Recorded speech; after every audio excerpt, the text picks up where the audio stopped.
सुजानपुर में 7 वर्षीय मासूम कृष्णा की मौत के बाद से ही परिवार और सहयोगी डॉक्टर धीरज की ओर से धरना दिया जा रहा है, लेकिन जिला प्रशासन के कानों पर जू नहीं रेंग रही। टुडे हेडलाइंस टीम की ओर से आज धरना स्थल का दौरा किया गया और कुछ सवाल डॉक्टर धीरज से किए गए। देखिए खास रिपोर्ट। नमस्कार, टुडे हेडलाइंस देख रहे सभी दर्शकों का स्वागत। और आज आखिरकार हम वहां पहुंचे हैं जहां पर इंसाफ की दरकार है। और मासूम कृष्णा आप पीछे देख रहे हैं, जिनकी तस्वीर पर ये हार चढ़ा है। ये हार उनकी तस्वीर पर नहीं, ये हार कानून पर चढ़ा है। ये हार यहाँ के सिस्टम के ऊपर चढ़ा है, जो इंसाफ नहीं दे पाया इस मासूम बच्चे को। और इतने दिन बीत जाने के बावजूद एफआईआर नहीं दर्ज की गई। माँ बाप सड़कों पर लेट रहे हैं और जो उनके करीबी हैं डॉक्टर धीरज, वो इंसाफ की मांग के लिए सड़कों पर हैं, बाज़ारों में घूम रहे हैं, लोगों से अपील कर रहे हैं, लेकिन इंसाफ है कि कहीं नज़र नहीं आता। ये केंद्र सरकार के अच्छे दिनों की तरह ना जाने कब आएगा। और उम्मीद तो यही कर रहे हैं कि आखिरकार जस्टिस डिलीवर्ड ज़रूर होगा, डिनाइड नहीं होगा। लेकिन आज हम इस मामले पर वो सब सवाल करेंगे जो आप सबके मनों में आ रहे हैं। हालांकि सपोर्ट आप सब लोगों का लगातार मिल रहा है, लेकिन फिर भी वो सवाल जो आपके जहन में आ रहे होंगे इस मामले को लेकर, क्योंकि बहुत दिनों से ये मामला खिंचता चला जा रहा है, लेकिन इंसाफ जो है वो अभी तक नहीं मिल पाया है। डॉक्टर धीरज हमारे साथ हैं। डॉक्टर धीरज, नमस्कार। नमस्कार मैम। इतने दिन हो गए आपको, आप एक मंतव्य लेकर यहाँ पे बैठे हैं। आखिरकार आप ये मुझे बताएं कि ऐसी क्या सिस्टम की मजबूरी है कि आपको एक बच्चे के मौत के इंसाफ के लिए सड़क पर बैठना पड़ता है और सिस्टम है कि वो जागता नहीं। देखिए, पहला तो ये कि जैसे मैंने बताया, मैं परदेसी हूँ, 16 साल से छोड़ चुका हूँ ये देश। ये सवाल का जवाब तो शायद एडमिनिस्ट्रेशन ज़्यादा अच्छी तरह बता सकेगी, लेकिन एक सिंपल सी चीज़ है। एक बच्चे की मौत हुई और हम सारे 6-7 लोग साथ थे, मैं डॉक्टर साथ में हूँ और एविडेंसेस है, हर चीज़ इतनी क्लियर कट बता दी गई है। एक एफआईआर दर्ज नहीं कर पा रहे हैं और जो रीज़न दे रहे हैं उसके पीछे वो जो वो बता रहे हैं कि एफआईआर ये इस वजह से दर्ज नहीं हो सकती, क्योंकि वो जो एक बताया गया है, जो सुप्रीम कोर्ट की जजमेंट थी, उसका भी मैंने उनको बताया है कि वो जजमेंट जो हमारे केस में वैलिड नहीं है। वो जजमेंट जो सुप्रीम कोर्ट की थी उसमें ये था कि अगर कोई डॉक्टर कोई ऑपरेशन करते वक्त, कोई ऐसा मेडिकल प्रोसीजर करते वक्त किसी पेशेंट के साथ गलती कर बैठता है या पेशेंट मर जाता है, उस केस में आप एफआईआर करने से पहले एक्सपर्ट ओपिनियन लेते हो। हमारे केस में किसी ने देखा ही नहीं बच्चे को, तो ये एक रीज़न है जो मुझे वो दे रहे हैं, लेकिन वो रीज़न वैलिड नहीं है। डॉक्टर धीरज, जिन भी हॉस्पिटल्स पे ये आप आरोप लगा और आपने कहा कि वो इलाज नहीं दे पाए, बहुत बड़े नाम हैं सुजानपुर के और बहुत सारे लोग जो हैं उन पर भरोसा करते हैं और इलाज के लिए अपने बच्चों को लेकर जाते हैं। ऐसे में ये केस और भी पेचीदा होता है, क्योंकि लोग जो है सपोर्ट कहीं ना कहीं करते होंगे उन डॉक्टर्स को। जैसे मैं बात करूँ, आर्य हॉस्पिटल है या सुखसद, बहुत बड़े नाम हैं। तो कभी आपको लगा कि आपका केस जो है किसी भी तरीके से आप कमज़ोर पड़ सकते हैं किसी भी कारण से?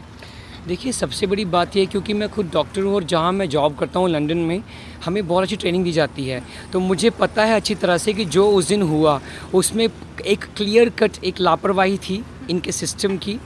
और जो असिस्टेंट्स वहाँ थे, जिन लोगों ने बच्चे को देखा, उनको बिल्कुल नॉलेज नहीं थी उस इमरजेंसी सिचुएशन की। दूसरी बात, आपने बताया कि लोग जो है यहाँ बहुत इन अस्पतालों में आते हैं तो उनके विश्वास हैं। देखिए, मेरा किसी के विश्वास को ठेस पहुँचाने का कोई भी जो है मंतव्य नहीं है, लेकिन जब से हमने ये जो मुहिम शुरू की है, मुझे कोई इंसान ये नहीं मिला जो ये कहता है कि हाँ जी, ये जो अस्पताल आपने नाम बताए, इनमें हमें कभी अच्छा रिज़ल्ट मिला हो।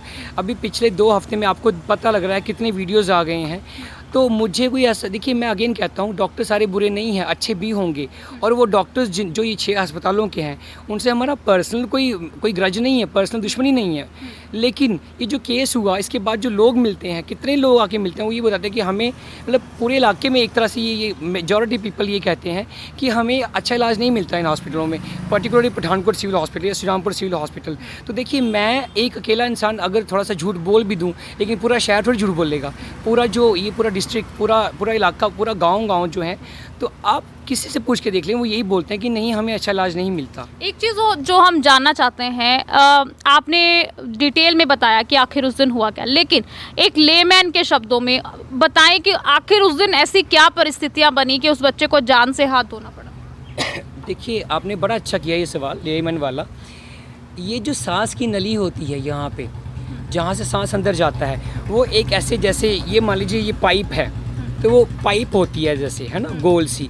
तो वो पाइप में अगर कोई चीज़ फंस जाए, हमारे यहाँ पे जिसको बोलते हैं आवाज़ का डब्बा, वॉइस बॉक्स, ये जो जिसकी हड्डी बोलते हैं, इसके ऊपर ऐसे वी शेप में वोकल कॉर्ड्स होती हैं जिसमें आवाज़ पैदा होती है।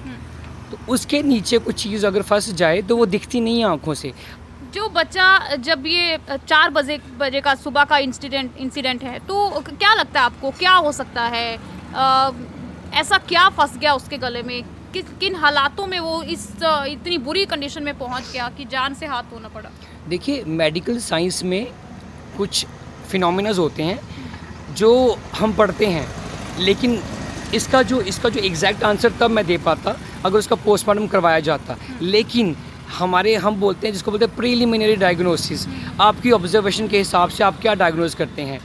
सबसे ज़रूरी बात यह है, अगर जो डॉक्टर्स इस चीज़ को सुन रहे हैं, जो नर्सिस या मेडिकल स्टाफ सुन रहा है, वो सुन लें ध्यान से।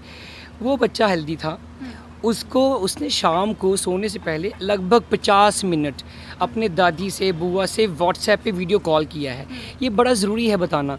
किसी के गले में कोई इन्फेक्शन हो, बच्चे के एस्थमा हो, या किसी को कोई प्रॉब्लम हो, मान लीजिए क्रूप एक बीमारी होती है, वो क्रोनिक डिजीज़ होती है, जो ये डॉक्टर्स बातें कर रहे हैं। तो ऐसी किसी भी चीज़ में बच्चा पर्टिकुलरली ज़रा सा गले में प्रॉब्लम हो तो बच्चा बोलता नहीं है, उसको दर्द होती है, बड़ा सेंसिटिव होता है। इस बच्चे ने 50 मिनट बात की थी, तो उसके गले में ऐसा कुछ था ही नहीं बीमारी, उसको कोई बीमारी नहीं थी सांस की या फेफड़ों की या गले की। वो सुबह 3:30 बजे उठा है, पानी पिया उसने, सुसु किया पानी, तो वो रोज़ ऐसे करता था, वो भी नॉर्मल उस टाइम पे हुआ। 4 बजे के आसपास जब इन्होंने आवाज़ सुनी कमरे में ऐसे है ना, तो वो उठ के गए हैं। अब देखिए उस टाइम पे वहाँ क्या हुआ वो हम कैसे बता सकते हैं? हम ये गैस कर सकते हैं, उसके कारण ये हो सकते हैं, या तो उसके गले में कुछ चीज़ फंस गई, या उसने शायद कमरे में कुछ ऐसा खा लिया जो यहाँ फंस गया हो लेटने से पहले, क्योंकि ये माँ बाप दूसरे कमरे में लेटे थे। या इसको हम बोलते हैं म्यूकस प्लग। कई बार क्या होता है कि सोते सोते अगर आपके नाक के पीछे से जो बलगम होती है, जिसको हम जनरली म्यूकस बोलते हैं, अगर वो भी पीछे गिरती रहे और बच्चे का मुंह खुला रह जाए तो वो ड्राई हो जाती है। ड्राई होके वो वोकल कॉर्ड्स के ऊपर कहीं फंस जाए तो वो प्लग बन जाता है उसका, वो बहुत सख्त सा हो रहता है। तो वो छोटे बच्चे के लिए उससे भी प्रॉब्लम आ सकती है। ये 2-3 चीज़ें हैं, और ये मैं इसलिए बताना चाहता हूँ, ये बहुत ज़रूरी है सारी पब्लिक के लिए समझने के लिए। जो ये डॉक्टर्स बातें कर रहे हैं, उसको ये हुआ होगा, वो हुआ होगा, वो सारी की सारी बीमारियां लंबे टाइम की होती हैं। आस्थमा कह लीजिए, ये जो क्रूप बोल रहे हैं, लेरिंगाइटिस बोल रहे हैं, उसको और पता नहीं क्या क्या इन्फेक्शंस बता रहे हैं, ये सारी चीज़ें लंबे टाइम के लिए होती हैं। तो आपको लगता है जो सिस्टम को बीमारी है, जो प्रशासन को बीमारी है, जो सिस्टम में बीमारी फैल चुकी है, वो उसको छिपाने के लिए इस बच्चे को बीमार दिखाने की कोशिश की जा रही थी? जी बिल्कुल बिल्कुल, ऐसी ऐसी बातें बोली जा रही हैं। वैसे सुना जा रहा है किसी ने कहा कि उसके हार्ट में नुक्स था। देखिए इस बच्चे का रिकॉर्ड चेक करवा लें। ये बच्चा जब से पैदा हुआ कभी एडमिट नहीं हुआ, किसी डॉक्टर के पास उसके पास कोई इलाज नहीं चला। तो ऐसी बातें करना ऐसे डॉक्टरों के लिए शर्म की बात है, क्योंकि उनको कोई भी बात बोलने से पहले सोचना चाहिए कि जब वो हाई कोर्ट जाएंगे हम लोग, या जब जज के पास जाएंगे तो वहाँ सबूत पेश होंगे। डॉक्टर धीरज, यहाँ पर केस जो है वो डॉक्टर वर्सेस डॉक्टर्स हैं, तो आप क्या मानते हैं आपकी स्ट्रेंथ जो है वो क्या रहेगी? देखिए मेरी स्ट्रेंथ मेरी सच्चाई है। मेरी स्ट्रेंथ जो है मेरे जो दिल की भावना है, मेरी स्ट्रेंथ हुआ है जो उस टाइम पे मैंने बच्चे को देखा हॉस्पिटल में जाते हुए, जिस तरह से उनका बिहेव था, वो सच्चाई ही मेरी स्ट्रेंथ है। बट कितना मुश्किल होगा ये, क्योंकि एक तरफ पूरी कम्युनिटी, डॉक्टर कम्युनिटी एक तरफ एकजुट होती नज़र आ रही है, दूसरी तरफ आप खड़े हैं, प्रशासन अभी तक FIR तक दर्ज नहीं कर पाया। क्या कारण क्या लगता है? और दूसरे ही दिन आपको क्वारंटीन कर दिया जाता है। जी 2 सवाल पूछा आपने। पहला कि डॉक्टर सारे एक साथ हो गए हैं। देखिए मैं आपको बता दूं, मैं ये जनता को भी बताना चाहता हूं और उन डॉक्टर्स को बताना चाहता हूं, सबको। बहुत सारे डॉक्टर्स मुझे मिले हैं आके, पीछे से आके हैं मिलते, नर्सिस मिली हैं और वो हमें थैंक यू कहते हैं। देखिए ऐसा नहीं है, मैं अगेन सारे डॉक्टर बुरे नहीं हैं, और जो अच्छे भी हैं वो आते हैं, वो बोलते हैं कि आप इस लड़ाई को आगे बढ़ाइए। मुझे व्हाट्सएप मैसेजेस आते हैं, रिटर्न में आते हैं, फ़ोन आते हैं, वो ये कहते हैं कि बढ़ाइए आगे, हम सामने नहीं आ सकते। आपको लगता है कि सिस्टम से परेशान तो हैं लेकिन मुंह नहीं खोलना चाहते क्योंकि जॉब का खतरा है या है, तो ऐसे लोग हैं? जी, ऐसे लोग ऑफ कोर्स है। मैं ये थोड़ा सा मैसेज ज़रूरी देना चाहता हूँ। ज़रूरी ये है कि वो भी सपोर्ट करते हैं अंदर से, क्योंकि वो ही कहते हैं कि धीरज सर या डॉक्टर धीरज, हमारे घरों में भी बच्चे हैं, तो जब हमारे बीमार पड़ेंगे तो हम कहाँ जाएंगे? आपने आवाज़ दी है हमारे बच्चों के भले के लिए, तो हम दिल से सपोर्ट करेंगे पीछे से। ये आपका पहला सवाल था। दूसरा सवाल आपने पूछा था क्वारंटाइन वाला। जी, तो देखिए क्वारंटाइन का मैंने ऑलरेडी पब्लिक को बता चुका हूँ। 29 को ये पेपर लगा के गए थे और वो उस टाइम पे दिनेश बब्बू जो एमएलए वो वहीं खड़े थे, उनके सामने लगा के गए हैं वो। उस पेपर पे पहली बात तो नंबर ऑफ़ फैमिली मेम्बर्स कुछ नहीं लिखे थे, खाली था वो पेपर पे, कोई रजिस्ट्रेशन नंबर, फाइल नंबर नहीं था, ऐसे कुछ लगा के वो। उसके ऊपर मैंने इनको लीगल नोटिस भेजा था एसएमओ नीरू शर्मा को और civil surgeon doctor Vinod Sareen को। लीगल नोटिस इसलिए भेजा था, मैंने उनको साथ में पूरी लिस्ट भेजी थी कि ये लिस्ट है, ये गाइडलाइंस हैं गवर्नमेंट ऑफ इंडिया की और पंजाब के गज़ट की, इसके हिसाब से हमारा क्वारंटाइन करना बनता ही नहीं। और आपको जब बोला गया था कि बच्चे का टेस्ट करो कोरोना, आपने नहीं किया, पोस्टमार्टम आपने नहीं किया, प्रूफ है 8 घंटे बच्चा घर पे रहा। अगर इनको ये शक था तो क्यों नहीं इन्होंने वहाँ से एम्बुलेंस भेजी उसका पोस्टमार्टम करने के लिए या उसका टेस्ट करने के लिए? बाद में हमें कैद करने के लिए 29 दिन के लिए इन्होंने ये, और 29 दिन 28 नहीं थे वो, 29 दिन थे वो, मैं बता दूँ, हमारे पास प्रूफ है। तो ये जो, और फिर वो लीगल नोटिस इनको चला गया है। आखिर डर क्या था प्रशासन को कि 29 दिन आपको घरों में कैद कर दें ताकि ये जो आप मुहिम या इस तरह से कुछ ना छेड़ दें? देखिए ऐसा है, जैसा मुझे लगता है कि यहाँ पे एक रिवाज सा बन गया है। डॉक्टर्स या ये जो बड़े बड़े हैं लोग, ये जो क्या करते हैं कि कुछ भी कर देते हैं। पब्लिक तो पागल है, वो तो बेचारी गरीब है, पब्लिक तो मजबूर है, वो क्या कर पाएगी? अब कोरोना जो है ऐसा एक चीज़ है कि वो क्वारंटाइन का नोटिस लगा दें किसी घर पे, उसको चैलेंज करने के लिए लोगों को सोचना पड़ता है कि कैसे करें। तो हमारे घर में वैसे लगा गई कि क्योंकि टीवी में 28 तारीख को मैंने सब जगह इंटरव्यूज़ दे दिए थे, तो इन्होंने ये एक तरह से एक वो स्टेप था इनका कि इसको ऐसे बंद कर दो घरों में, घर से बाहर ही नहीं आएंगे तो क्या कर लेंगे, थाने भी नहीं जा पाएंगे, रिपोर्ट नहीं कर पाएंगे, कुछ नहीं कर पाएंगे। लेकिन देखिए पढ़े लिखे लोग पढ़े लिखे होते हैं, हमें कॉन्स्टिट्यूशन का पता है और हमें रूल्स रेगुलेशंस पता है, तो उसी को यूज़ करते हुए मैंने इनको लीगल नोटिस भेज दिया कि रीज़न था ही नहीं कोई, क्यों लगा दिया। एक और तरीका जो आपको रोकने के लिए हुआ, आपकी ऑडियो एक वायरल की गई है, उस ऑडियो के बारे में मैं ज़रूर जानना चाहती हूँ कि आखिरकार वो ऑडियो किन परिस्थितियों में आपने वो बयान दिया या वो बातचीत जो आपकी हुई वो किसके साथ हुई, तो वो ज़रा क्लियर करें, क्योंकि बहुत से लोगों के दिमाग में ये है कि डॉक्टर धीरज आने वाले दिनों में रैलियों में दिख सकते हैं, चुनावों में दिख सकते हैं, तो ये इसको रंग देने की जो कोशिश की जा रही है उसके बारे में स्पष्टीकरण ज़रूर चाहेंगे। देखिए मैं आई थिंक ये मेरा फेवरेट क्वेश्चन है, अच्छा कि आपने पूछ लिया, क्योंकि इसका मैं आंसर 3 हिस्सों में दूंगा। पहला जो इसका आंसर वो ये है कि मेरे पास जर्मन पासपोर्ट है जिसको रेड पासपोर्ट बोलते हैं। आई थिंक पंजाब में सब लोग जानते हैं कि रेड पासपोर्ट क्या होता है। रेड पासपोर्ट पाने के लिए लोग क्या क्या पापड़ नहीं बेलते, लेकिन मैं डॉक्टर हूँ और मैं वहाँ सेटल था, मुझे मैंने वो पासपोर्ट एग्ज़ाम पास किया, मिल गया मुझे। मेरे पास हिंदुस्तान का वोटर कार्ड नहीं है, तो ये ऑप्शन ही ख़त्म हो जाती है कि मैं इलेक्शन या ऐसी चीज़ों में आऊँगा, क्योंकि मेरे पास यहाँ का वोट ही नहीं है, मैं यहाँ का नागरिक ही नहीं हूँ, पहली बात। दूसरी, ये जो आपने बोला ना ऑडियो आया, देखिए जब मैं घर में कैद था, जब 28 तारीख को ये बच्चे के साथ हुआ, तो मैंने सबको मैसेजेस किए जहाँ जहाँ मैं पॉसिबल था। तो मुझे कुछ आम आदमी पार्टी के लोगों ने भी कांटेक्ट किया, उन्होंने सपोर्ट करनी शुरू करी, वो काफ़ी मुझे सपोर्ट कर भी रहे थे। और जब ये सपोर्ट मिलनी शुरू हुई तो हमारे अच्छे रिलेशन बनने शुरू हुए। एक वीडियो आया था जिसमें उन्होंने दिखाया कि पूरी आम आदमी पार्टी पठानकोट की वो एक लेटर बनाई है डीसी के नाम पे, तो वो मुझे उन्होंने दिखाया व्हाट्सएप पे। तो वो देख के मुझे इतना अच्छा लगा कि देखिए का एक तरफ हम लड़ रहे हैं, हमें कोई सपोर्ट नहीं कर रहा, और एक तरफ ये लोग हैं जो हमें इतना सपोर्ट, हमारे बच्चे के लिए इंसाफ दिलवाएंगे, तो एक इमोशनल बॉन्डिंग हो जाती है। अब जब कोई इंसान मजबूर हो, और हम घर में कैद थे, हमें घर में उस टाइम पे कैद किया गया था क्वारंटाइन की वजह से, तो वो ही एक जो मिस्टर दलवीर हैं बेसिकली, और मैं उनको थैंक यू करना चाहूँ बेसिकली। इनिशियली उन्होंने काफ़ी सपोर्ट की, इनिशियली वो बताते रहे ऐसे कीजिए ऐसे कीजिए। आपको नहीं लगता कि वो सपोर्ट नहीं था, वो एक पॉलिटिकल एजेंडा था, वो एक अपनी पार्टी को ऊपर करने का वो था? देखिए ये आंसर तो वो पार्टी करेगी, लेकिन मैं थोड़ा सा बता दूं फिर क्या हुआ उसके बाद। वो जो ऑडियो क्लिप मैंने भेजा था, क्योंकि दलबीर जी ने उस टाइम पे हमें काफ़ी वकीलों से भी मिलवाया, उनसे बात करवाई, तो वो कुछ ऐसे स्टेप्स उन्होंने हमें बताए, तो बड़ा अच्छा लगा। तो मैंने खुश होकर उनको बोला कि दलबीर जी, इस मुसीबत की घड़ी में सारे लोग हमको, मतलब पार्टी कोई आगे नहीं, एमसीज भी नहीं, हमारे खुद के एमएलए जो हमें जानते हैं वो नहीं आगे आए, आपने इतनी हेल्प की है। तो मैं एज अ डॉक्टर धीरज, मैं जो बाहर रहता हूँ, मैं आपको प्रॉमिस करता हूँ, मैं शुक्रगुजार हूँ। आप सुनने में आया कि आपकी पार्टी जो अगले साल आपने बोला कि सरकार बनाएगी, बड़ी अच्छी हुआ है, तो हम उसको पूरा सपोर्ट करेंगे। जिसने हमारी मुसीबत में मदद करी है उसको, इंसान को हम ज़रूर मदद करेंगे। मैंने ये बोला था, लेकिन तब बोला था जब मई का, आई थिंक 5-6 तारीख थी, नई बात थी। बाद में जब धीरे धीरे पता लगा, जैसे जैसे इनके पार्टी के लोग मिलने शुरू, पता लगा कि इनका आपस में काफ़ी इनके आपस में अपनी आपस की कुछ मिसअंडरस्टैंडिंग्स हैं। फिर वो चीज़ें बढ़ती इतनी बढ़ गई, क्या हुआ। तो फिर मुझे ये लगा कि मेरा तो मकसद ही ये है बच्चे के लिए इंसाफ और यहाँ के लोगों के बच्चों के लिए इंसाफ, बिकॉज मैंने बाहर जाना है, मेरी नौकरी है बाहर।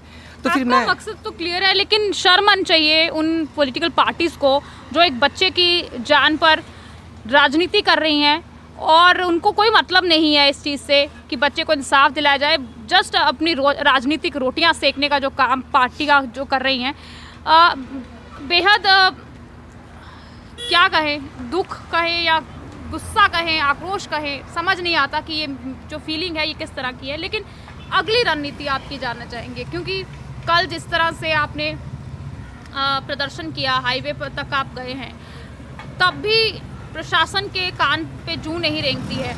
अगला कदम डॉक्टर धीरज क्या होगा?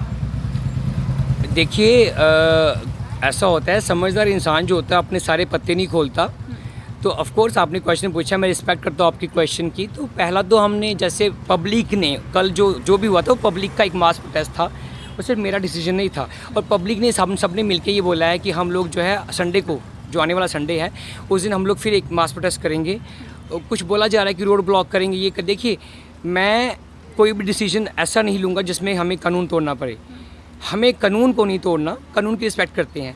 और मैं ये भी कहना चाहता हूँ, एक मैसेज देना चाहता हूँ आपके चैनल के थ्रू, हमें ऑफिसर्स जो हैं, जितने भी ऑफिसर्स हैं, डिप्टी कमिश्नर, एसडीएम, या जो भी जितने भी, उनसे पर्सनल ग्रजेस नहीं हैं। हाँ, हमारे मतभेद हो सकते हैं इस चीज़ को लेके, लेकिन हाँ, हम मिलेंगे। हम लोग संडे को उसको कर रहे हैं प्लान, और फिर देखते हैं क्या करना है। लेकिन यस, हमारा जो मोटिव मेन ये इस टाइम पे है कि एफआईआर दर्ज की जाए, जो ये नहीं कर रहे। आपको लग रहा है जिला प्रशासन इस मामले को लटका रहा है जानबूझकर? जी ऑफ कोर्स। आप मुझे बताइए, कोई लेमैन जो आम सड़क वाला बंदा है वो बता दे कि 45 दिन हो गए, एफआईआर क्यों नहीं दर्ज कर रहे?